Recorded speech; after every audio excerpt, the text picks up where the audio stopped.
व्यक्ति के ऊपर सबसे बड़ा कर्जा अगर किसी एक व्यक्ति का है, चाहे वो किसी जाति का व्यक्ति हो, किसी धर्म का व्यक्ति हो, कहीं का रहने वाला हो, उस हर व्यक्ति के ऊपर अगर इस देश के किसी एक नायक का कब्जा है, कर्जा है, तो वो कर्जा बाबा साहब डॉक्टर भीमराव अम्बेडकर।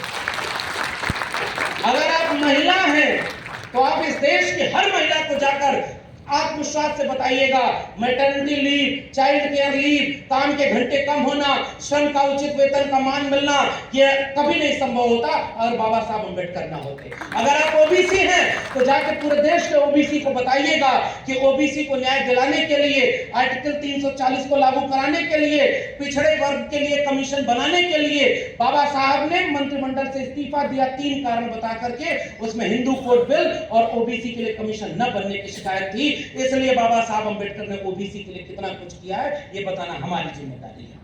इस देश के दलितों के लिए क्या किया है, ये तो इस देश के दलितों को पता है। इसलिए वो अपना नायक, अपना मसीहा बाबा साहब अम्बेडकर को मानते हैं। इस देश के लोगों को सीखना होगा कि अपने वैचारिक नायक को कैसे सम्मान के साथ खड़ा किया जाता है, और जो अपने पुरखों का सम्मान न बचा पाए, आने वाली पीढ़ियां उसे गद्दार और वफादार कभी नहीं कहेंगी, वो जालिम ही साबित होगा जो अपने पुरखों का सम्मान न बचा पाए। ऐसा भारत 2024 में आकर के कोई दिल्ली में संसद में खड़े होकर अपमान कर दे, अम्बेडकर अम्बेडकर अम्बेडकर अम्बेडकर, फैशन हो गया है अम्बेडकर। इतना नाम अगर भगवान का लिए होते तो 7 जन्मों के लिए स्वर्ग मिल गया होता। याद आया किसने कहा था? माफी मंगवा पाए क्या?